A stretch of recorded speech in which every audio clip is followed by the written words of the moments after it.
listening to Bertcast. I am your host, Bert Kreischer. Thank you for subscribing, rating, and reviewing this podcast. Your sponsor is me. So go to bertbertbert.com to find my live tour dates and get yourself a Cogs of the Machine shirt or a Machine shirt or any products I have for sale on there. I hope you enjoy this episode.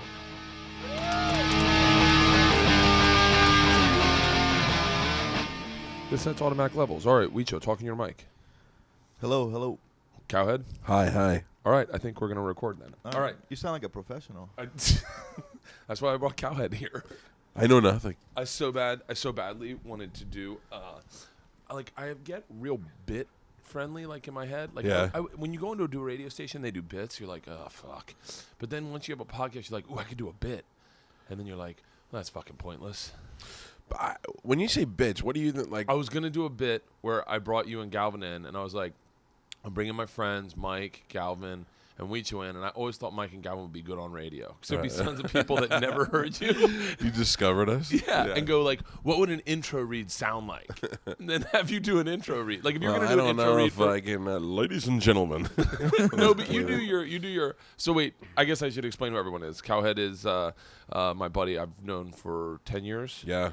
And Huicho I've known since I was 14, 13. Sounds good. Our 10-year anniversary is coming up in March. And I know that because I met you the day after my wedding in our relationship, and that milestone means more to me than anything me and my wife have ever had. that was an auspicious beginning. Considering the person that introduced us, you ended up having drama with, and I ended up having drama with. Yeah, that is kind of crazy. It is kind of weird. I had Huicho. I wanted to bring the two of you guys together because I was like, well, Huicho's been around for the majority of the stories that I tell on stage. Right. He knows the actual, like the flying dildo story. He added in. Have you ever heard the flying dildo story? Probably. It's I told it on Rogan's podcast, but Huicho was actually there. So to hear his ending of the story is so different than my ending of the story because you remember it a different way. And sure. He has no. So what happened is we went to this. It was a long time ago, and anyone that's heard this, I apologize, but if you haven't heard it, I'm just telling it to Mike or Cal. I'm just gonna call you Cal. I don't care what you call me. And so, but also, this is why I'm a horrible host. Cowhead is the hit too late to say DJ. Did you say a hit DJ? What is it? From my fucking Rick D's? What are you? I'm the hit DJ. You're the top broadcaster. First, I didn't know if you said hit or hip, and both of them are so fucking terrible. I was like, You are today's modern day Cleveland Wheeler. and to that I say, Tuki Tuki. Oh, Christ. You have to live in Tampa to get a lot of these jokes.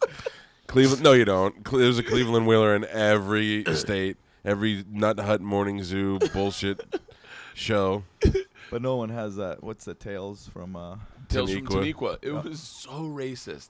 I mean, it was like really like just this. I'm actually thinking about bringing that back now. I don't even know what it means. Tales from Taniqua. It was before political correctness. Yeah, in the South. They would just have a black chick ordering McDonald's, and it was just like, yeah, it was just horrible. I mean, it was horrible. But even my parents who were very liberal at the time were like in stitches, like, yeah, that's so true. You can barely understand them. But what was I saying? The dildo story. Oh, okay. So flying dildos. So it's turned into a bit. I'm trying to make it happen on stage, but I don't have an end to it because the end is what is the best part of the story. We were walking through Amsterdam, me, Huicho, and 3 people who I named on stage the other night, and then was alerted that they're lawyers and they will sue me if I bring up their names again. Why? Because they went to a live sex. We went to a live sex show. Oh, and they friends of yours? No, they're friends of mine. Oh, okay. I backpacked through Europe, and someone was like, you better be careful. They're really big lawyers in Tampa now. Yeah. So I was like, okay. But one of them isn't. One of them isn't, and his name is PJ Kuzmano. He'll be happy to talk about it on stage. So PJ was on a tear. I was on a tear. I just got done with I think Russia. PJ has pictures. PJ does have pictures. That's what makes this even better. Of a live sex show in Amsterdam. So hold on. So we're walking around, and I see a bit of advertising that God smacked me in the chest. Just like you ever remember when you did the slap chop, and you're like, I'm buying it. I don't give a shit. I saw a sign that said flying dildos, and I was like, I don't know what that is, but we're finding out. And everyone was a little like, oh, no. I was like, I'll buy all the tickets. And I had no money all the time. So I bought all the tickets. We went in, and it was like a small, I swear. Now, he remembers this story differently. So I remember it as being a black box theater. like where you'd see a one-man show, Right. with a stool and a bed on stage. You made it artsy. I stepped it up. It's a like notch. off Broadway. Let me tell you something. If you put flying dildos up in Times Square, people would come. Yeah. Oh yeah. So, but you remember it was a bar. Well, it was like a black box, but there was a bar we sat, and behind the bar was the stage. Yes. So it was But dark, there wasn't there a was bartender, right? Yeah, there was somebody. I manning thought that there whole- were dudes sitting in front of us in seats. So let me tell you my way. So there's a Right. bar, and then there's dudes sitting in front of us. That's where we defer. But then I do remember distinctly the vibe in the room was extremely inquisitive as to what was flying dildos. Like, I remember we sat down, and I brought something up, and the dude next to me was like, yeah. And I was like, were you guys here? And he's like, flying dildos? And I go, yeah, flying dildos. He goes, I don't know. And then someone at the end of the bar goes, are you guys talking about flying dildos? And I'm like, yeah. So everyone went in at the Everyone- suggestion of flying dildos. That was the marketing that got us all in the place. Right. But of course, you can't do a show with just one headliner. You need opening acts. Right. So they brought in a chick, comes up. It's a live sex show. So a chick comes up, single, starts to masturbate. And What's and that like when that's happening and all you dudes are sitting around just awkward. yeah. Really uncomfortable. So awkward that we were sitting there giggling. we were giggling, and she's she's pleasing herself, and we're giggling, and then I think and we were pretty lit because it's Amsterdam, and I brought up I made eye contact with her, and I said, excuse me, are you going to do flying dildos? And she just looks at me like real candid. No. And I went, okay. And so then everyone's like, the air's let out of all our sails. We're like, I guess we got to wait for it. So then she gets up. Then two girls come out, and two girls go at it. And we're all like, this is it. This is definitely it. Like, anticipation is building. And, like, one girl's hooking up with going down on the other girl, and then I noticed the other girl's unoccupied, so I kind of lean in, and I'm like, hey, are you guys playing dildos? And she's like, nope. This is like the worst America's Got Talent.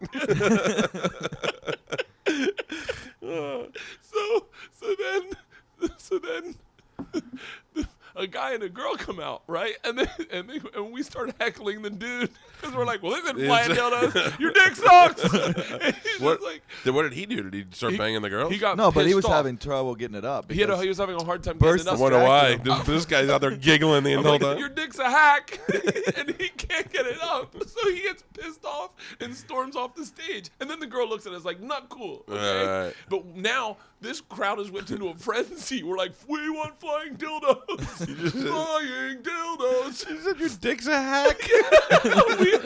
The second I realized he needed to get it up, I was like, oh, I'm heckling his dick so that he can't. So he storms off stage. The girl storms off stage. And now we're like in a Russian submarine. Just, yeah. We're smashing beer cans, we're fist bumping. And all of a sudden, this woman comes out. I'm going to correct me when I start veering off, because my memory just only goes to what entertainment is. Right. So she comes out like knee-high boots, tall, sexy, with a doctor's medicine bag. Did you know right away she's flying dildos? No, she stops us. She puts a medicine bag on the stool and goes, "Gentlemen, please." And it's silent. She goes, "I am flying dildos." And the place goes fucking bananas. I mean, we're fucking chest bumping. We're throwing beers in the air. We're doing the wave. We're like, flying dildos. And then she says, I'm going to need a volunteer from the audience. And everyone's like, you're up, asshole. But I'm 25 at the time, 22. Yeah, 22, I think. yeah. And I'm fucking in it. I'm like, this is what I came to see. And I'm getting on stage in Amsterdam. And at the time, I was drinking a ton. I was like, not at the time, but I was like, this is what traveling is about, is getting into this crazy fucking adventure. Right. I've just been with the Russian mob like 3 weeks earlier. So I get up on stage, and everyone's going, yeah. And I'm like, yeah. And then I didn't even notice her put a handcuff on me. Like, I feel the handcuff, and I'm like, oh my God. And then I'm like, what's flying dildos? But now Huicho and all our friends are like, yeah. I'm handcuffed. Right. No, wait. Here's what I can't remember. She took my pants off. Yeah, you were already handcuffed, and then she took your pants I off. was already handcuffed. Yep. She draped a chain around me. There was a lot of dramatics. Like, she draped a chain around me. Right. On your neck. Around my Yep. neck. And then pulled my pants down. Are you nervous at any time? this whole time I'm like, well, I should have asked what flying dildos was before Yeah. I volunteered to be a stagehand. Because right now I'm thinking they're flying into your asshole. Oh no! So wait. Then she sweeps my legs and gets me on the floor. Uh-huh. Like now I'm on the floor, pants down. I want to say my shirt was off or it was cut. But that was the moment right when you fell to the ground. Bert's dick comes out of his boxers, and he's looking at us, and he's like, "Huicho, PJ, help me, help!" And he's pointing at his dick. Tuck it back. Put it back in. Put it back in. But And he's- Huicho's going, no way. Then I see the But look. he's not, he's pointing with his head, like looking down and saying, "Help!" Yeah. Like, come over here and help me put my dick back in my pants. And we're like, "I'm not fucking going near that dick."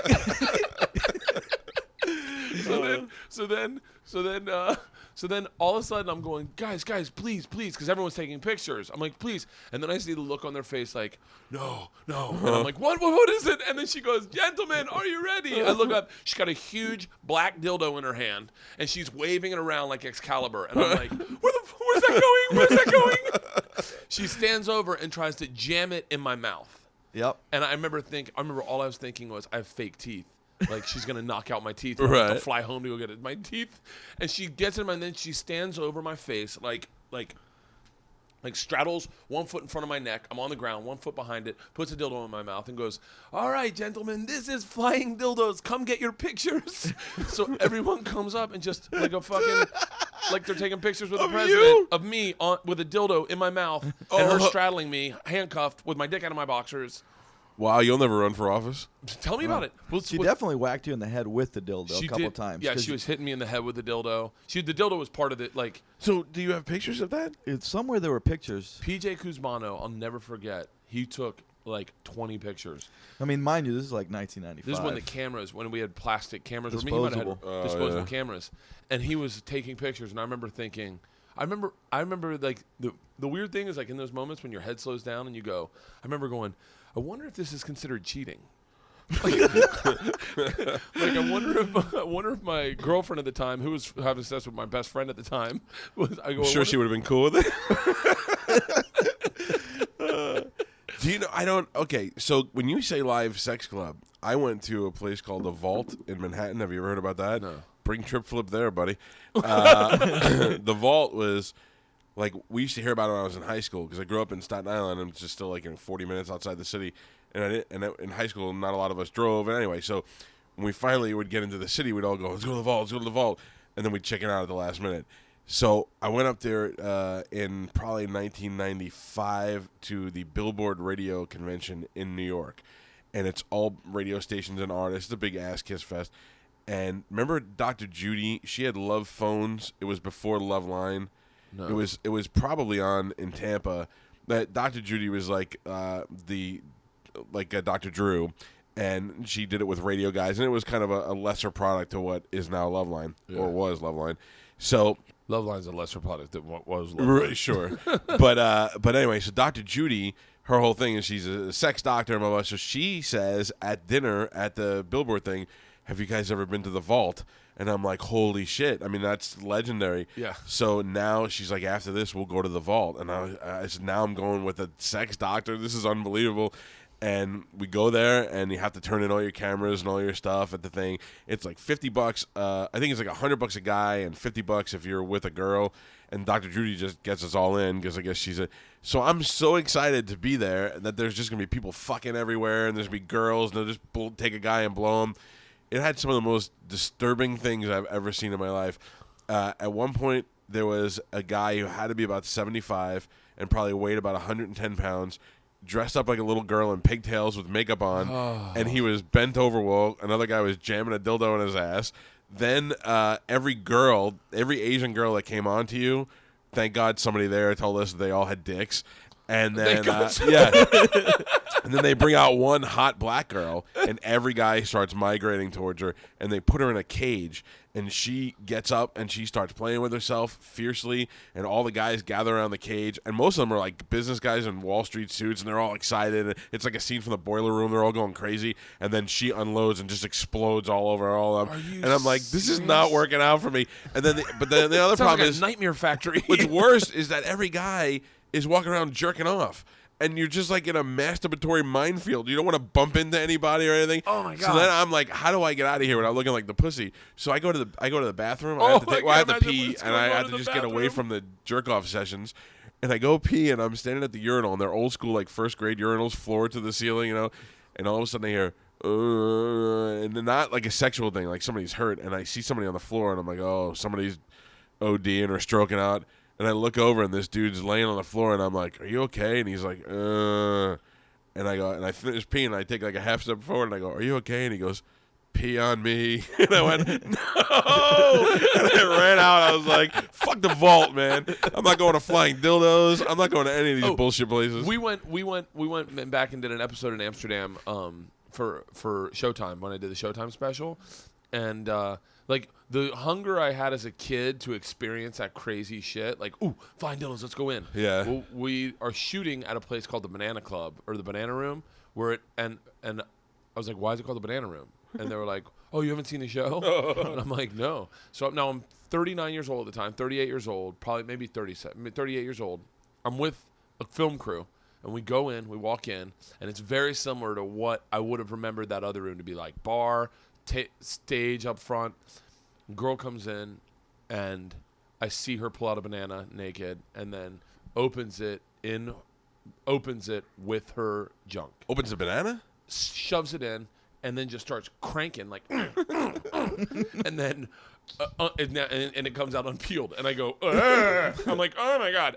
On so many levels, it made me sad. It hurt my soul. I was like, all right, clearly that's not. And then she starts going, who wants a bite? And I see these young kids just like us going, like when we were kids, going, oh, yeah. Do it! And this guy's like, ah! And I was like, oh my god! Because all I can see is like that was a girl. She just wants people to think she's cool. Right. It's not sexy, but it's pretty impressive. It's really impressive. The girl that we were shooting with was there, and she was like, and she came up with us, and she's from Amsterdam. She's like, yeah, I've heard about this. I've never seen it. It was so disturbing. I was just like, oh. Yeah. It's weird. I think once you have kids, that inherently changes. Like, after the show the other night, everyone's like, we're going to a strip club. All the lesbians came out to see me. They're like, we're going to a strip club. And I was like, I can't. Well, yeah. I mean, you really have to... You really have to commit if you're going to go to the strip club. Strip clubs suck unless you're going to go in full bore. Oh, yeah. Oh my God. I went to going to a strip club with rich people is best. I won't go to a strip club at all anymore. I don't think I'll go to a strip club. When was the last time you were at a strip club, Huicho? It's been a while. You used to. We grew up here, so we used to go to Mons Venus. Like, when you're in high school, that was the thing. Yeah. You sneak out and you go over there, and they didn't care. Wear a pair of Umbros with no underwear. Yeah. You're like, yeah, another 20, quickly though, quickly. Okay, I'm done. In the middle of the song? Yeah, I'm done. Yeah. I gotta go to the car. Yeah, you did your job. I go to the car and get a beer. I'll be right back. I'm gonna go to the car and get a beer. Guys, I'll be back. Hey, you know what? I'm done. I don't feel so good anymore. I don't know how you would, if I were you and I was traveling to different cities every week, I would totally go to different strip clubs because you can go there and do creepy guy things and then they don't recognize you because you're leaving. Yeah, but you have to be a creepy guy to do those creepy guy things. Oops. Oh, I can't touch your butthole? Oh, I'm sorry. I didn't know. I'm new. Hey, Bert, the last time we were at, or not the last time, but in New York, we were at that strip club with Michael Flexner. That was a Russell Crowe was in there with. Was that the night that that you disappeared? Yeah. Yeah. All right, let's not tell that story. You don't want to talk about that? No, I don't. Why'd you disappear? disappear? I learned the lesson of the champagne room. Oh, you did? Yeah, it was before that song was out or Chris Rock's joke was out, and they were like, "Do you want to go to the champagne room?" And I just signed a deal with Will Smith. I had a ton of money. Yeah. And I was like, yeah, let's go to this. I was single. I was 26, and I was like, let's go to the champagne room. So I go up there, and they pat you down, and I was like, it was like intense. It was a huge room. It's just me and like two girls, and then one girl disappeared, and then the other girl just wanted to talk to me about my dental work. Literally, we talked about dental work the entire time. No. And then she was like, I'm thinking about getting veneers. What do you think? And I was like, I don't know. But then there's a part of me that's so... Why don't you get veneer my cock? There's a part of me that's so sensitive that I just was like... You just want to rescue them. Yeah. I just wanted to be like, you don't have to do this. Like... Oh, we're so opposite. You don't feel that way? No, there's a part of me that thinks with a couple of just bad facial suggestions, I could totally guilt him into doing anything. Bad facial suggestions. So where's your father? Oh, I was just giving That's all you gotta think of that. And next thing you know, they're grasping for that man figure in their life. and a hand job is not far away. If I'm going, I don't. I'll tell you right now, that champagne room obviously is all bullshit. But It's like $1,600 at the end of the night. but yeah, okay. I spent But you $1,600 guys at the know, strip club. living in Tampa, there's Mons Venus. Mons Venus, without a doubt, has the hottest girls. They'll fire a girl for gaining. They'll tell her like 3 pounds or you're out. You know, that's how you keep a place hot. And then there's places you go to drink at and look at girls. And like I go to Rick's Cabaret when we're in New York. Lonnie, the guy over there, takes care of it. I've been to Rick's Cabaret. That's the absolute best experience because you're sitting at an upscale bar filled with hot girls who are all in love with you for a couple hours, you know? I don't even need a hot girl. I need someone that's got a backstory that I can write a backstory in my head for. But see, that's the thing. I don't want to even talk to them. I can't get a lap dance like that in a chair with other dudes 3 feet away from me. That does nothing for me. Oh, I can get a lap dance. I can get a lap dance and just talk. You can? Because I get fascinated. Jason Nash is a comedian in L.A., and he's a writer, also an actor, and his wife was the executive producer of Hurt Bert. She was one of the executive producers in charge of Hurt Bert. And me and him became friends through a long list of things. Right. And so his bachelor party, we go to a strip club. I don't know if – I'm sure his wife knows we went. But it was me, him, and then a bunch of like Hollywood, like what I guess now is the alt comedy scene, but the older alt comedy scene. And they're like – and the alt comedy scene in L.A. is not a strip club savvy group. They're not the kind of guys. But growing up in Tampa, I was strip club savvy, and I walked up.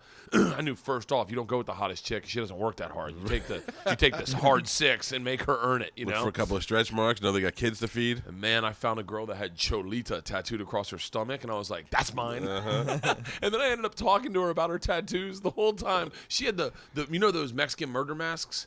She had those tattooed on her. Then this girl was fascinating, and then just partied all night. But me and Pete went out. I had a gig one night, and Pete is my favorite friend you've ever introduced me to. Yeah, Pete. One night, Pete lost his virginity to the song "Monster Mash."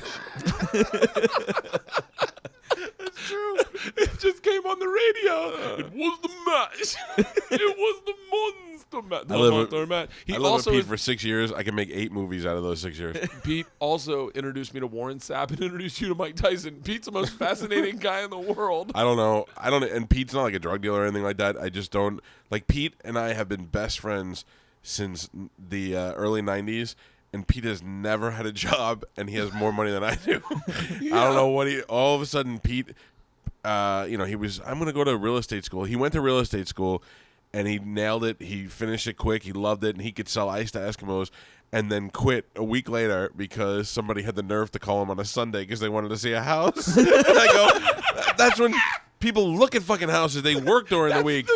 Yeah, and he goes, "Yeah, it's just football and stuff. It's fucking Sunday." I go, and he quit and never sold a house and everything. Now he sells Ferraris. I don't know who's buying them. It's amazing. Pete facilitates funny moments out of me because he's always got a smile, and he's always kind of smiling and like looking excited. So then he looks like a fatter version of Squiggy from Laverne and Shirley. He does look. That is exactly what he looks like. Sorry, Pete. I saw him eating ice cream one time. We were on the Cowhead cruise. And I saw him eating ice cream, and I was just hungover in the morning. I go, "Pete, do you think they serve ice cream in prison?" And he started laughing so fucking hard.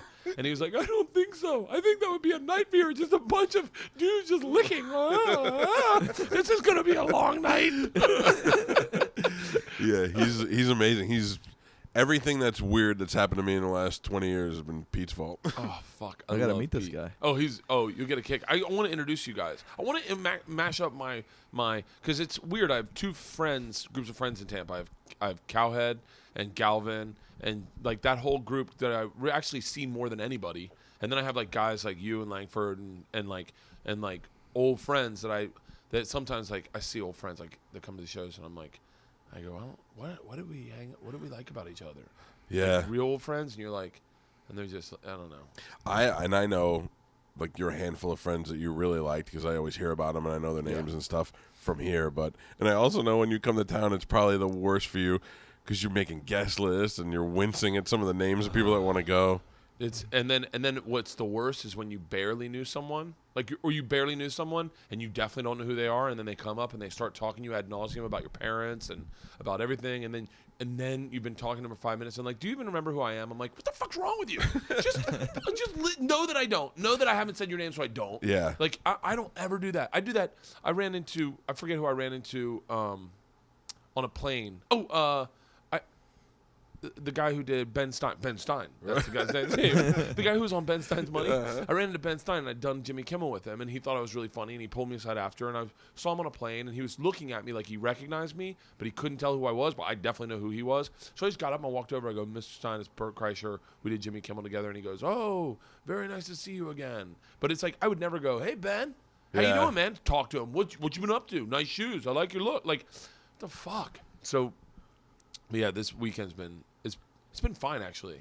Because what happened is Allison Williams, who, by the way, Allison Williams, the girl I dated, I probably shouldn't say people's names. Fuck it. No, you should. Yeah. It adds legitimacy to the whole deal. Allison Williams is a girl I dated in 9th grade, and I definitely tried to lose my virginity with her, but she would not. She had good morals, and she would not.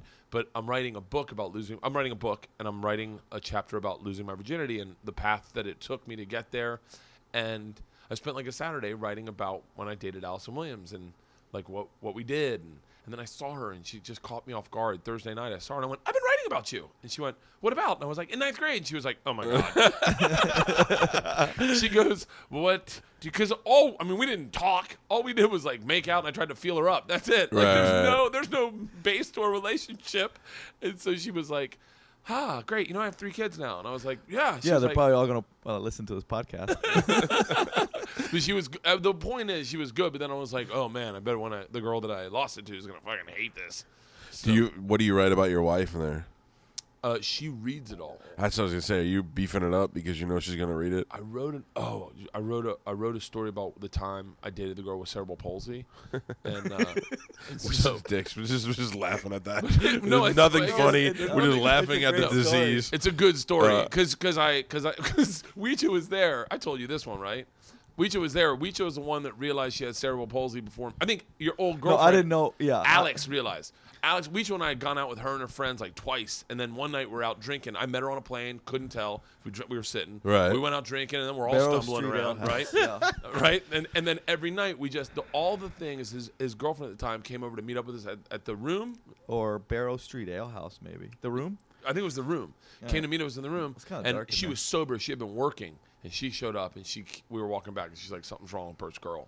And then Huicho came in the next morning and goes, you need to go out with her in the light. I was like, what? Yeah, it was the Room because it's dark in there. Yeah, he goes, you need to take her out in the light and, like, see what's up. And I went, what do you mean? And he goes, just take her out on a sober date, don't drink, and so I went up to Upper West Side, and I went up to meet her. And now, mind you, she was hot as shit. Yeah, right. Oh, yeah. She was smoking fucking hot, and she liked to party, and she was cool. And so I go up, and she was a trust fund kid. That was the other thing. She was rich as shit. I go up to her door, knock on the door. She opens the door with sneakers on. I remember wearing sneakers and a sundress. And I went, that's an odd choice. Like, no flats, like nothing sexy. And then she goes, come on in, I'll introduce you to my family. And so we walk in, we meet her family, and then we go to lunch, and I noticed she's limping. And I was like, oh, maybe something hurt her leg. Yeah. And then we go to lunch, and she used one hand to eat. And I went, uh-oh. You can see how Bert just makes assumptions without asking. Like, what's wrong with you? Well, it's kind of hard to throw that in. Hey, what's wrong with you? Well, I couldn't say anything. Because I've been dating her. Right. And then now I'm realizing. Where'd you meet her on a plane or something? I met her on a plane from LA to New York, and she was so fucking hot. She obviously sat on the right side of inside. you. Yeah. She was sat on the inside. She had a cat on her lap. She had her cat the whole flight. You know how I hate cats. And, but she was so hot. I was like, oh. Is that like her Bob Dole pen? Yeah. The cat. So nobody ever touches. Put her hand under the no. Maybe it was a cat puppet and she was in there. The best part of this story that I shouldn't tell all these stories. Well, you can read it in the book. It's a little more in depth. But the best part of the story is so then I find out, and then I go, all right, what kind of guy am I? Am I the guy that breaks up with the girl because she has cerebral palsy, or do I date her because she's cool? Like, can I look past that? And I was like, I can totally. Or do you at least fuck her so you can scratch it off the bucket list? No. So I was We're like, so different. Oh yeah, very different. So I go, I'm gonna date her. So then I start dating her, and I realize very quickly she's crazy. She's out of her fucking mind. She wants to firebomb Pinks in L.A. Like, honestly, genuinely, is part of an organization that wants to fire. Like, brother. she's She considers eco-terrorism a cool thing. She's a vegetarian. We went out for dinner one night, and I ordered veal parmesan, and she lost her mind and stormed out of the restaurant. And I didn't know anything about the veal fattening pens or anything. And so, and here's the worst part is early on, I had invited her to go to Scotland with me because I was performing in Scotland. She was rich. She could fly there. Right. And she had said yes, and she had bought her ticket. And now we're dating, and I'm really not realizing how crazy she is. And I'm like, oh, this is going to be bad. So I fly to Scotland with Patrice, and then she goes, I don't think I'm going to be able to make it. And so I go, okay. So I sit first morning with Patrice, and I tell him the whole story, and he is in stitches. He is laughing like a Patrice laugh. You know that you can see it's broken into like, oh my gosh, oh my God, slapping the table, fucking in stitches. And I was like, yeah. And he was like, hey, man, you're such an alcoholic. You didn't even know she had cerebral palsy. How can you not? You try to stop drinking. So then all of a sudden, fucking phone rings, and it's her. She's dead. She goes, I'm at the airport. I'm coming over. Oh. She's in Scotland. She shows up, and I had given Patrice all the weapons to fucking annihilate this girl. And Patrice used them freely. Oh. He and her hated each other, and he was locked and loaded to destroy her. And they fought all the whole fucking time. I wrote about it in the book, and it's so funny because I remember the little things Patrice said, but Huicho was there for that story. Tell me, did you ever discuss that she had cerebral palsy, or did you just her? Yeah. Yes. How did that come up? Did she say it? Did you finally break down and ask her, hey, what's up with the left side? She said, that was a good impression of me. I do a good Bert. My Bert's getting better and better. I call Robert Kelly sometimes just to do you. Hey, it's Bert. I miss my daughters. I talked to her about it, and then she spiraled out of control, and she showed herself to be really, really crazy. And I talked to her about it, and she told me, and I was like, that made sense. But she was still so hot, it didn't matter. Patrice was insulting that is. That made sense. She told me, and I said, it makes sense. I didn't mean it like that. We figured. She was out of her mind. But then here's the only saving factor is that I interviewed. She was a big Guns N' Roses fan, so I interviewed Slash. Right. When I got the X show. Right after that, I moved to LA. I got the X show, and I interviewed Slash. And so I called her. I can't remember her name. I called her and I said, "Listen, I know you're a big Guns N' Roses fan. I know we haven't talked in a while, but I'm interviewing Slash today. So kind of like as a mea culpa, like because here's the worst part. She was so bad in Scotland, and she was staying for a month, and I was staying for a month, and her and Patrice would fight like cats and dogs until the fucking 2 a.m. They would yell at each other. They hated each other.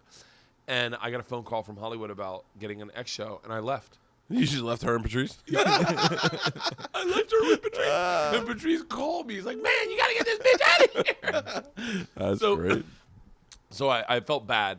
And I hadn't talked to her, and so I was in LA. I was doing an interview with Slash, and he came out, and I was like, "You should come." So she comes over to the show. Slash shows up, fucking drunk. Yeah. And he's like, "Man, it's bad. My girl kicked me out last night. I slept on the couch." He's like, "Does anyone have any brandy or whiskey?" And I was like, "I had it in my green room." So I bring him in my green room. We're drinking together before the show. We go out to the show. I do the interview. She watches the whole interview. It's the best interview I've ever done in my entire life, mind you. We weren't supposed to talk about why they broke up, and I asked him. Yeah. And he told us, and he explained it all. It was beautiful. Get done the interview, and he says, "My plane's not leaving until noon. You mind if we have another drink in your room?" And I go, "Of course." I go, "Can I bring a friend?" And he goes, "Of course." So I bring her in. We sit in the room, and she gets to talk to Slash for like 30 minutes. They just chat, and I was like, I don't feel bad anymore. I feel like we ended on a good note. And then she gets up. She goes, "Where's the bathroom?" I go, "It's out the hallway down this hall." And she goes, "Okay." So she gets up, and I see it. I see it now in the daylight. And I'm sober, or a little bit sober, but I see it as a prominent limp, like gait. And she she reaches across her body to open the door, and then kind of shuffles her way out. Was it gross? And no, it wasn't gross, but it was definite. It was distinct. You definitely noticed it. And Slash looked at me, and he goes, and I'm like, "Oh," and he goes, "Man, she is perfect." And I was like, and all I could hear was Patrice in my head. "You're as big of an alcoholic as Slash." Yeah. By the way, just another story about Pete. Pete plays guitar in my band. Yes. And Pete plays Les Paul just like Slash. And then one day I'm sitting there with Pete, and he's like, "Oh, hang on, we can't leave. I'm waiting for an email. About 10 minutes later, he's like, "All right, good, we can go. What are you waiting for?" Slash's guitar tech had to send me all the settings for what he puts his amplifier on his guitar. I don't know how at all. He's got like pictures of the back of Slash's amp and all his box, so that Pete knows where to put all of his serious? stuff. Yeah, he knows everybody. It's amazing. How the fuck is that even possible? I have a hard time. There's two types of people. There are people who can meet famous people and befriend them, and then there are people who meet famous people and think they want to fuck them. But the good thing about Pete is Pete's not an ass kisser. Like famous people don't like when you kiss their ass. Some people do, but Pete doesn't kiss ass. He just is. He is for some reason that person everybody trusts. Yeah, I guess because he doesn't fuck you over, you know. I guess so. But his reach is fantastic. It's amazing. Yeah. What were you gonna say, Huicho? No, I was just amazed by Pete. Yeah, Pete's a fascinating dude, but he's not. You don't ever feel like whenever I meet a celebrity, like when I met Elliot Gould, I thought he wanted to have sex with me. I love that. That's your celebrity. He did want to have sex with Is you. that from your show? I did a pilot with him, and I thought he wanted to have sex He with me. totally wanted to have sex with you. No, I went out. We went out to dinner one night, and the whole time I'm like, he's gonna kiss me, he's gonna kiss me, and then we went out to his car, and he's like, I'll walk you to your car, and I was like, here it goes, and then we walk out to my car, which was next to his car, and he just got in and left. I was like, no kiss, like, how do you do that? Left you disappointed? Yeah, he was funny.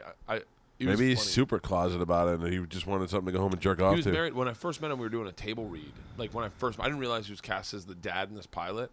This is my favorite. This is one of my favorite stories. I don't think I've ever told this. Everyone's right now is listening to this going, I've heard both those stories before. Jesus Christ, tell a new fucking story. All right, here's a new story.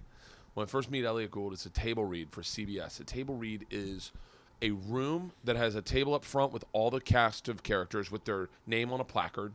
With everyone's got microphones, and then a sea of agents and everyone. So like agents, execs, managers, hanger-ons, everyone's in the room. 100. I'm over exaggerating, but I'm gonna just ballpark it at 150 people. That's probably too much, but definitely fucking 40. Right. So, but for me, because I was young. I was like 26, 27. I was like, I'm nervous as shit because I've never really acted. Yeah. So I go down, I show up, and I'm late. I've been waiting for everyone to meet up, but they're like, no, you're ready. So I go down and I sit down at the table, and I'm sitting next to my lead guy who got me the part, who wrote the sitcom, David J. And then Liz Vassy is there, is an actress. She's on CSI. And another guy, Peter Jacobson, is the brother. And the dad, I don't know who plays the dad. David J's dad in real life is blind, so someone's playing his blind dad. So, but that's sitting next to me. And the seat's empty, and the placard, I can't read the placard. And all of a sudden, I'm talking to David J, and he goes, oh, he's here. And I turn around, and it's Elliot Gould. And I'm like, holy shit, it's Elliot fucking Gould. You're in a show, and you have no idea who the other actors are? They cast him at the last minute, and I got cast at the last minute. So no one knows who. You don't know anybody. Right. You're meeting everyone for the first time. So Elliot Gould sits down, and mind you, he's on Friends. He's Monica's dad right at the moment. He sits down, and I'm like starstruck, and I'm definitely starstruck, and everyone that has hired me to do this is watching me be starstruck. And I have a weird thing when in moments like that, I say things I don't mean to be funny or I don't mean to be awkward, but I say horrible things. And he sits down, and everyone says, hey, introduce each other. And no one's introduced me. And I just go, in my microphone, I go, holy shit, you're Elliot Gould. And he goes, yes, I am. And it gets like an awkward laugh. I go, and I look at David J, I go, fucking Elliot Gould? And he's like, yes, I am. And then I just accidentally, I just go, you were married to Barbara Streisand. And now it's uncomfortable because he didn't talk about that. And everyone's like, and he goes, yes, I was. And I go, what's she like? And he goes, a cunt. Can we start? The place fucking floors laughing. And we get done, and he goes, I like you. So then we became friends. He gave me his number, and fucking it was the funniest. And then me and him tried to figure out the flavors of juicy fruit, because we were like, we had juicy fruit. And I go, what do you think the flavors are? And he goes, where do you come up with these ideas? I was like, I don't know, tasting it. What is it? And he was like, I couldn't tell you. So then me and him are just chewing juicy fruit, staring at each other. Oh, Jesus Christ. You Yeah. could have been on your own buddy reality show. Oh. Me and Elliot. What would he remember you now? Because I saw him when I was in L.A., and I was dying to just go up to him and be like, He wouldn't "You remember my Bert name. Kreischer? He wouldn't remember my name, but he did.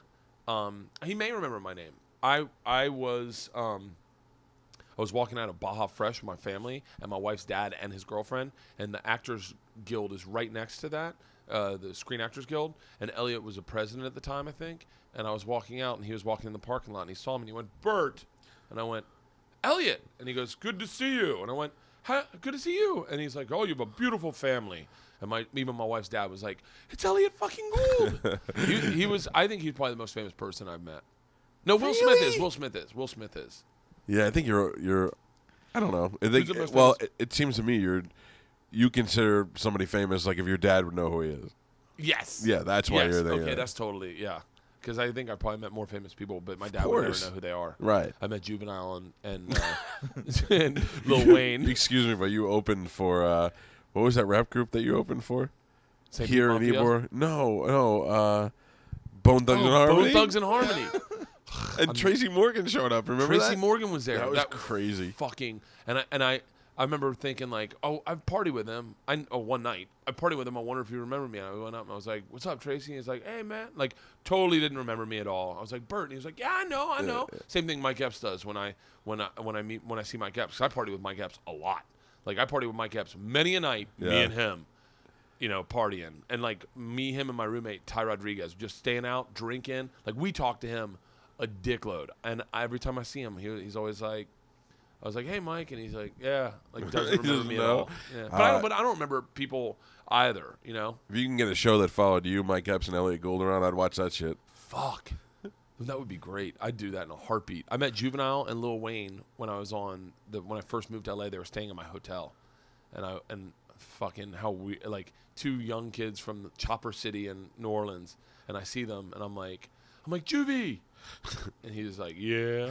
I was like, "It's Bert. I'm Bert. I want to have you on my show." And he was like, "Okay, all right." I was like, "Lil Wayne." And he was like, "Yeah." It was now Lil Wayne's huge. I would love to meet Lil Wayne now. On my way here, because of where I live I live a straight shot about 30 miles down the road on the same street that you have to turn to get here. Anyway, it goes through some pretty shitty neighborhoods. So on the way here, I had like 3 miles of gas left. I had to stop and get gas in the worst neighborhood.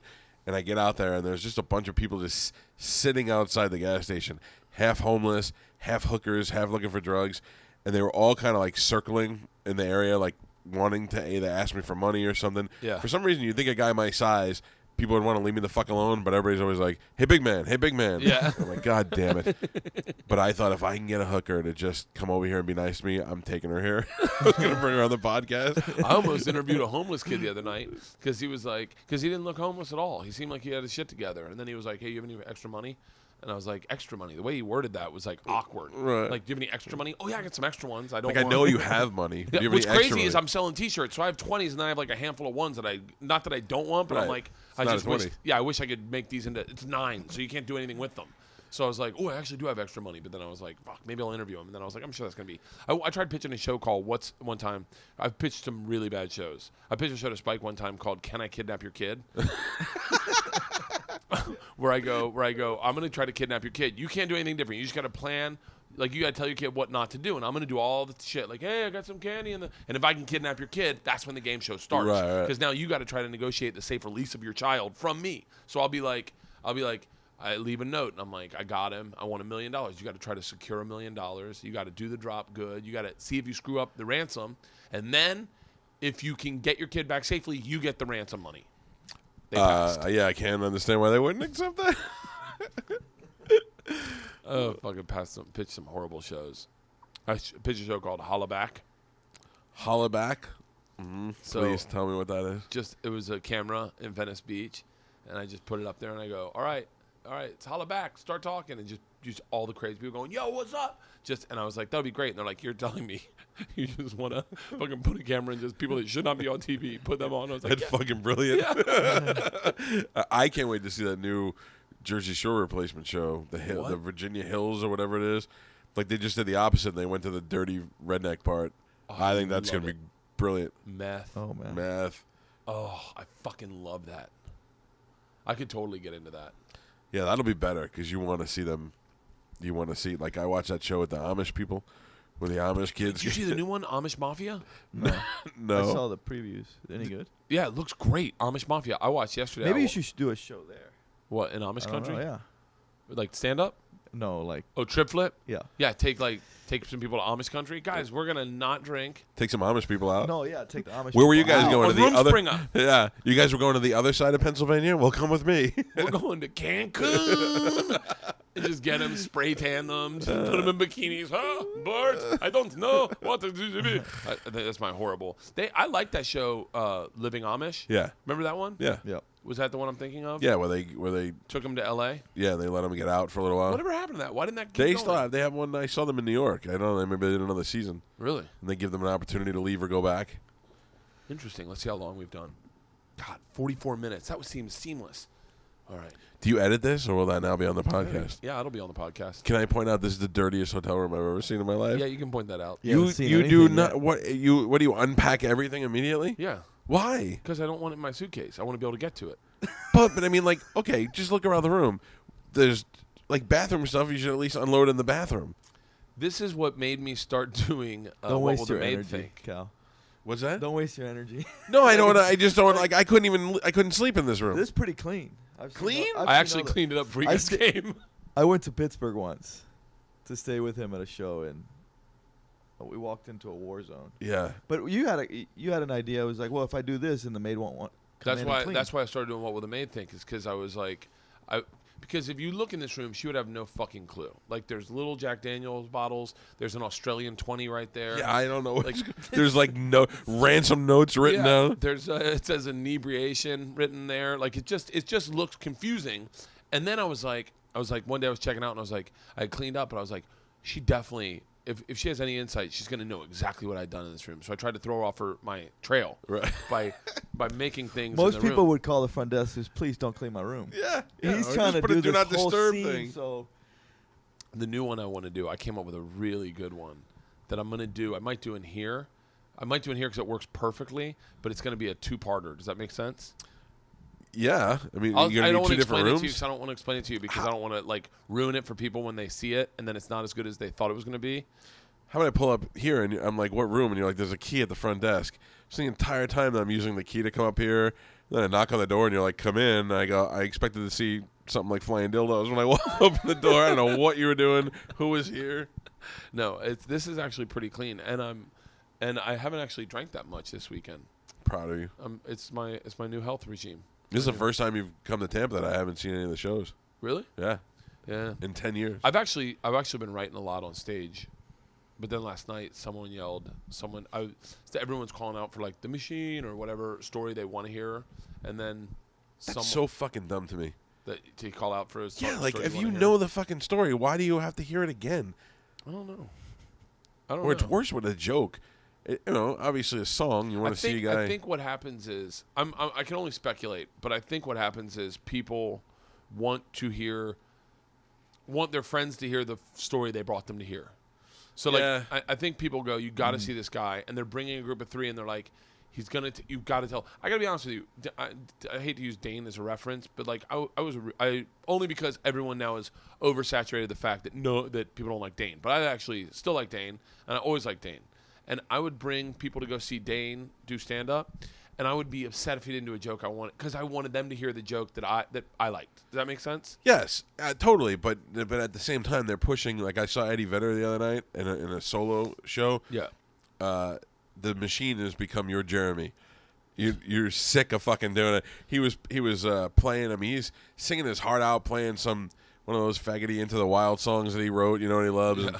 And some idiot yells out, "Jeremy!" and he just rolls his eyes. And he goes, "Good suggestion, sir." And he's like, "Maybe later." And I thought he must fucking hate the one super commercial song with the video and the social message, and he must be sick of fucking singing it. You're gonna be like that in about another 3 weeks. No, I actually, here's the difference, is that I get excited because I'm still not famous, so I get excited when they yell the machine because it makes me feel like I'm succeeding in this business. So when I hear the machine, I get excited. The only hiccup is that it is a true story en route. Like I can't. It's Right. like I don't have that much liberties to go off the map and change it up a lot. That's what sucks about stories. The second you start telling them, then and if they're true, then you kind of are married to the truth. You can't diverge so much and make it beautiful. I mean, that's part of the. Got to be dead honest with you. That's part of the reason I never told the Tracy Morgan story is because the truth is just it's a great ending. Like another reason I never told it is mostly because I don't fucking know Tracy. Like, if I told it, all of a sudden it's going to be, like, out there. And then like so you get married to the truth. So every time people go like other comics are like, you got to tell me your Tracy Morgan story, I tell it. It's not that great because I tell you what really happened. Like Tony Woods was there that night, and I told it if we were doing a show one night in Cincinnati, and someone said, I heard something about Tracy Morgan story, and Tony, and I was like, holy shit, Tony was there. And so I told it, and Tony's like, yeah, that's exactly how it happened. But it's not that great because I tell you the exact story. Right. Like I don't. You can't embellish it at all. I can't make it embellish funnier. it too much because that's a real story with a real person who will be like, that never happened, and then you look like a liar. So with the machine, I'm married to the truth, or as much of the truth as I'm willing to share, to make it a good story. And they've heard it one way, and you need to. I remember I switched it up and I told a different part to see if I can make it better. Somebody call you out. Someone called me out at the end of the show. They're like, was that like a new part of it? And I was like, no, it's a true part. It's a different part of the story, but I slid it into it. And they were like, okay. And then they just walked away, and I was like, all right, I guess I'll. But also when you have these memories and you tell these stories, and like you said, you get to a certain mindset of the way things happen. But then when you think about it, you start thinking of more details, and the story will change because you'll remember more details. Remember how you felt at the time. You and I were talking in my car that day. I was telling you old. Oh my god! Stories Oh my when I god! worked in Can you tell Bayonne. one of those stories? Yeah, but I mean, the thing is that night I started thinking about them all, and there were so many fucked up things that happened. I started remembering details. I asked Cowhead, we were driving, and for everyone who doesn't know, Cowhead was born in Staten Island. Yeah. And is Italian, Sicilian, 100% Sicilian. So and he has no direct ties to the mafia. But I was asking, like, how does someone get in the mafia? Like, is there like a program you sign up for? Bert wanted to know if he could apply for a certain level. Like if you just want to be a captain, can you go in and be like, I'm interested in being a captain in the mafia? What do I have to do? Do I have to go out and kill 3 people? What the like, tasks are there people who specifically kill, specifically run numbers? Are there people that do like? And he was like, well, you kind of like. And he was like, I definitely wasn't in the mob, but I definitely got into the training program on accident. I wasn't in any mob, but I worked in a warehouse in New Jersey where they housed beans, coffee beans and cocoa beans, and that it was a big deal. It's all federally regulated. But I guess in order to get, there's only 4 places in the whole country that did that. In order to get that contract, you had to have some sort of mob influence, and so they got it. So as a part of that, they had to have a mob guy in there to keep an eye on things. And he was the kind of guy where, like, he was there every day. He worked 8 hours a day, but he didn't get a paycheck. He went to his wife. Nobody really knew his real name, but you knew who he was just from being there. And over time, I think because I was one of the few white kids that were there, and certainly one of the few Italian guys, I became his like buddy. And it started out where he kind of showed me a little favoritism. Next thing you know, I was doing jobs for him, and it was brutal. We had a manager that they hired about halfway through the time I worked there, and that guy started fucking up the system. Like I would come to work, and he would go, like my job would be to drive a forklift, and he'd like, let the Mexicans drive the forklift. I'm gonna need you to do something important. I'd go in his office, and it'd be freezing in the warehouse's office. There were space heaters, and he'd go, you read the New York Post, I'll read the Daily News. Search if there's any news about coffee or cocoa beans, let me know. And then we'd just sit there and read the paper, and then when we were done, we'd switch and read the other paper, and the next day it was lunchtime. It was the best job ever. But then when this guy came in and he started fucking things up for everybody, so he couldn't complain that much, so he wanted to do subtle things to make the guy quit. So first he's like, let's slash his tires. And I'd never done that before. I was kind of a little fat nerdy kid. And he goes, go out there and get his tires. I'll keep on the lookout. So I go, okay. So I go down there, and I'm like half scared but half cool. And the only knife I have is I used to work for a sporting goods company, so I have an old scuba diving knife. It's blue, like baby blue. So I pull it out. Not like a cool mob knife. No, it's a scuba knife. I don't even think it was sharpened. Thank God it was pointy. If you had left it in the tire, the guy would have been like, "Scuba divers got me." Can you believe that? I should have just threw a snorkel to throw him off. Maybe it was a shark, and the scuba diver was protecting me. So I went down, and I never popped the tire before, so I didn't know how easy it was. I just went right in, and I was so proud of myself. And I ran out there. I was like, I just killed my first person. I went up there, and he's like, did you get them all? I go, yeah, I got the back one. He's like, the back one? And I go, yeah. He goes, what the fuck good does that do? Now he's going to change his tire, and he's going to go home in time for dinner. And I go, oh, get them all. So I had to go back out with my fucking scuba diver knife. You broke into the trunk, got the spare. Yeah. It was terrible. And then we got him all of his tires flat. He got the message. So then the next day he's there. They limo him home, which fucking backfired on us. He ends up getting a limo home, and the company buys his Cowhead tires. had to drive him home. Yeah. He special tires. Hey, Mike, I'm gonna need your car. Oh, shit. You'll be fine in the warehouse tonight. Then the next day he's like, let's break his windshield. And I go, well, how do I do that? And he's like, here. And he gives me a giant, like one of those big lug nuts. And he's like, smash the on the windshield. So I'm throwing it, and it's bouncing off. I did it like 4 times. Throwing, bouncing off, throwing, bouncing. Finally stood over it, threw it down as hard as I could. It bounced off, hit the car next to it, and broke the back window. It was Which was Mike's Cowhead's car. I was the worst mobster ever. The best story is when they told you to fuck up his paint job. Oh, then at that point he starts parking inside the warehouse because then he knows that people are fucking with his car. So they park in the garage, and there's like a warehouse on the other side, and my guy tells me, go see the guy over there. He's got something for you. And I go over there, and he takes me to his trunk. He opens his trunk, and he hands me a bottle of, like a spray bottle, like a generic spray bottle, and it's filled with this liquid. And he goes, spray it on his car. The paint wipes right off. It'll come right off. You ruin his whole paint job. So I go, okay. And it was cold, so I'm wearing like 2 sweatshirts. So I take the bottle and I put it in the front of my pants, and then I cover it with my sweatshirt, so you can't even see that it's there. So I start walking back, and this guy, we'll just call him Vinny because that's his name. Vinny, what a stretch. How about Johan? Vinny, the guy that we want to go spray his car, he sees me and he goes, hey, Calta, come here. I need help with something. And I'm like, all right, well, I got this thing pretty secure. So I'm like, yeah. And he goes, I got an unscheduled truck coming in. I need to open this loading dock. The loading docks, you would just grab a hook. They were on like a spring, but they were heavy. If you pull them up, they pull up and they flap out, and then the truck's just back into them. So we go over there, and it's like a 2-man thing. So we open the door, and I bend over, and I grab my hook. And when I bend over, my stomach hits the trigger on the spray bottle, the stuff that removes the paint off his car immediately, and sprays it all over my belly. So now it's like somebody cheese grated my belly and then poured acid on it. I'm crying, and I can't tell the guy that I'm in pain or why, because it's his car that we were going to fuck up. So I have to run after I'm done, I have to run to the bathroom, and I'm in this bathroom scrubbing. I'm naked, scrubbing my belly down. It was the worst experience. I can still feel that pain. It was horrible. He was telling me that there was one time. This is on a car ride. He picked me up here to go do radio. So this is on the car ride. It was just very casual stories. So one time there was someone stealing, and they said, listen, here's the deal. When you see the guy that's I don't know if we want to tell this. Oh yeah. Never mind. Never mind. I don't give a shit. He goes, when you see the guy that's stealing, I want you very casually pull your sleeves up.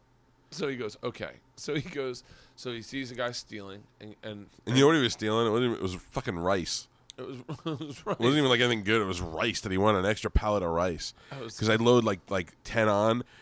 They'd fit 5 on 5, but if you angled them, you could stick an extra one on there. So I knew when I was angling them, I knew what he wanted me to do. Really? Yeah. He was probably selling them in Chinese restaurants. Probably. It's a big pallet of rice. that's something you could sell to a supermarket if you had to. Yeah, I guess. So Mike sees it, and then there's like they're up there watching, and Mike just Cowhead really casually raises his arms, but they don't see him. So he drops him down and raises them again. Nice sleeves. Yeah, and it's cold out. So he goes, fuck. So then, he's just putting his arms up and down like he's a doctor getting ready for surgery. Like, guys, about to force.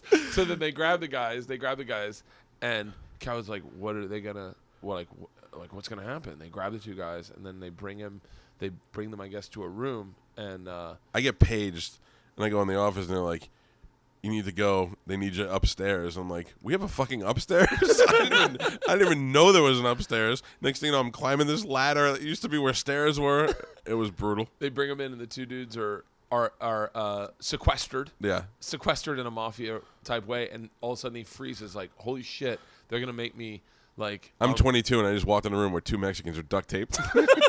And then they go, Mike, you speak Spanish, right? And he's like, no. But the guy used to call me Mike Counter, and he go, Mike Counter, get in here. And I go in there, and he goes, you speak Spanish, right? And I'm like, I took like a half a year of Spanish in high school, and I don't remember it. So I'm like, and he just gave me the wink, and I'm like, okay. And he goes, tell these fucking guys, if they don't tell us what we want to know, we're going to tie them up, cut them, and leave them here over Thanksgiving break. And they were like, okay, we know. And he goes, all right, you're good, go. Kelly goes, hasta luego, gentlemen. Yeah. Oh, that was fucking crazy. Oh, all right, you got to go to see Justin Bieber tonight? Don't say it like that. Where's he Don't say it playing? like that. It's there's FLZ's having a concert with like 10 bands, and in the beginning, Psy Gangnam Style is going to be there, and I wanted to go and take my son to see that because my son is 6, and he has completely made up lyrics to the Gangnam Style song, like he not like fake words, not like a parody, like he just thinks he knows how to sing in Korean. And I go and I tell him, I'm like, how do you know that? He goes, because I know Korean. And and like he doesn't make them up every time. He's got a set of words. So I thought he'd get a kick out of seeing that. So I fucking get it. I get a suite. I'm taking him and my sister and all. And then Psy's not even going to be there because he's got to go to the White House. Now I got to go and sit through this fucking thing with Justin Bieber and Kesha and nobody else that I want to see. Though, At the Forum? Yeah. Seeing Justin Bieber is going to be like, it's like seeing the Beatles. I saw Britney Spears in her heyday, and I'm fucking glad I did it. Yeah, I mean, I saw Britney Spears in her heyday and in the crazy time. I saw her at the in 2000, like 2 days before 9/11 at the MTV Awards, and then I went to see her in Orlando after the crazy head shave thing. She did a surprise show at the House of Blues. I got tipped off to. Really? Yeah, what the fucking Britney Spears? It's different. You can jerk off to that. It was amazing. I saw it with my sisters. Cotty was in like high school or maybe college, and we went and saw it, and it was a great show. It was at where the Lightning play. Yeah. That place. The Ice Palace. Yeah. Is there anything you want to talk about, Huicho? No. You had fun? Yeah. Huicho just started listening to podcasts. I'm trying to explain to friends why they should listen to podcasts. One of my really good friends, Marlene Tamayo, goes, or Michelle Tamayo. Well, I've been listening to podcasts, just not yours. Yeah. I walk in the room and he's like, my podcast is number 1. And I was like, wow, how long has it been around? And he's talking about it, but he leaves the room, so I start looking into it on my phone. Right. And there's one podcast that just started last week. Started at the top. I got one of my buddies. Why is it number 1? Because one person voted. No, because it's new. So then if you have a new podcast, you're like, oh, wow, that's great. Well, and you have this star power in your second one, Huicho and Cowhead. Yeah. Talking about mob stories. I don't And flying dildos. Here's the thing. That's one of the reasons I don't want to do. I don't want to do like advertisers and stuff. 'Cause I just want it to be fun for me. Yeah. Like I don't like. I want it. I want to enjoy it. I want it. I don't want to have. I don't want to feel like I have to get a fucking publicist to get guests. I don't want to feel like I have to hound people to be on my show. I'm definitely not going to reach out on Twitter and be like, "Hey man, big fan of your work. Would you consider being on my podcast?" Those are the most pathetic. Like That is gay. it is. Like I can never. when When I see other radio guys do that, Oh my that's the God. worst. Every once in a while, if you reach out to somebody or where you just establish a relationship, Yeah. and then you can move it to where you can DM them, that's fine. I But DM'd. when I you DM'd. Here are the people that are coming up. Here's the people I DM'd. I DM'd Chris Gore. You know Chris Gore? No. Oh. Who I is used he? to work with him on the X Show. Now he works on, I think, Attack of the Show. He's a movie critic, but he's been a movie critic for 15, 20 years, and he's awesome. And I know him from the X Show, and I DM'd him, and I was like, I know him, so he's a friend, so I want him to come on. I want to talk about movies, and I was like, that'll be fun. I'll watch a bunch of really great movies and tell him the movies I cried at, like The Time Traveler's Wife, Yeah. or Warrior. Was it Warrior with Thomas Hardy? Warrior? With Thomas The Hardy? UFC movie? Yes, you didn't cry for that one? No. I sobbed when he goes, "It's okay, Oh, it's okay." I'm like, Jesus. "Okay." You didn't cry for that? No, I might have given you a little teary eye at Time Traveler's Wife, but Yeah, I sobbed at Time Traveler's Wife. So I want to bring him on, and then I obviously like Ari and Red Band, and the best is he goes, "What's the podcast you're on with the? How did you describe it? The trippy guy. The trippy guy?" And I go, "Duncan Trussels," and he goes, "Yeah, Duncan Trassels." I can't imagine you listening to Duncan, but now that I know that you did, I bet you liked it. Yeah. Yeah. It was good. And so then I want to do a reunion show with the cast of the X Show. who was on it? Nobody. me, Daphne Brogdon, Craig J. Jackson, and Gary Valentine. See, we had to wait until we were going to do it last month, but we had to wait till next month because Daphne couldn't change her shift at McDonald's to be here. No, she's got actually everyone's got money. Craig hosted like you know them all from TV, but they're just no one. We're all the same. We all just kind of got different jobs in TV. So I sent an email to everyone last night. Gary Valentine's the only one that I got back. Hey, you can also find me on Facebook. And I was like, clearly Gary's not doing anything with his own fucking personal media. Right. So I want to do that. I want to do, there's a bunch of different ones I want to do, but I want to do it so that I enjoy it. I don't want to do, I don't want to feel like, oh, I hope I can get friggin', like, I'd love to get Laird Hamilton, but I don't I don't know if I want to interview him. No, but that's one of those things where you wait till you could be in the same area as they are, and then just sit down and bullshit like this. Yeah, something real. Yeah. Like Joe just started getting these fucking people that I go, how did he know that I would like that? Like he got this. I don't think he gives a fuck. He doesn't. He does doesn't. a podcast for what he likes, Right. And then he goes, "I hope you like it." And then, but he interviewed the science blogger from Huffington Post. Yeah. That was great. Holy shit! I was like, "This girl's genius." I don't even want to Google what she looks like because she's so hot in my head. Yeah, but that's one of those things where it's also a matter of he knows what he wants. Yeah. So you can, like, if I said coming up today, I got this guy who's going to be on the show, and you'd be like, who the fuck is that? But once you get him on, you tell everybody how cool he is. Then they all, and he's got that kind of reach. So yeah. So I'm just going to keep doing it so I like it. That's it. when you don't like it, will you call me up crying, going, "Who's terrible? We're not even number one anymore." Can you help me get Mike Tyson on You my should show? just stop now because you'll stay at number 1, right? Yeah, I should end on top. No. Be the Jim Brown of podcast. Yeah, be the Jim Browner podcast. I don't know. We'll see. I'm enjoying it so far. I'll probably edit all this shit out. So you should find like somebody from your book to interview, like the girl. Yeah, maybe I'll get Will Smith. What was the girl's name? Good I luck don't with remember that. her name. Oh. I don't know, Sarah or something. I remember Maybe you can get her side of the story. her side of the story is probably a little jaded, considering one night she stood at the foot of my bed screaming, "You're never gonna fuck me!" and Patrice stuck his head in and saw this, and then looked at me and winked, yeah, she was crazy. The cerebral palsy chick. Yeah, she was crazy. I would just wait till she fell asleep and then put the numb arm on my cock. Then gyrated my hips till I was done. I don't need to fuck you. I'm done already. That's the perfect way to end this.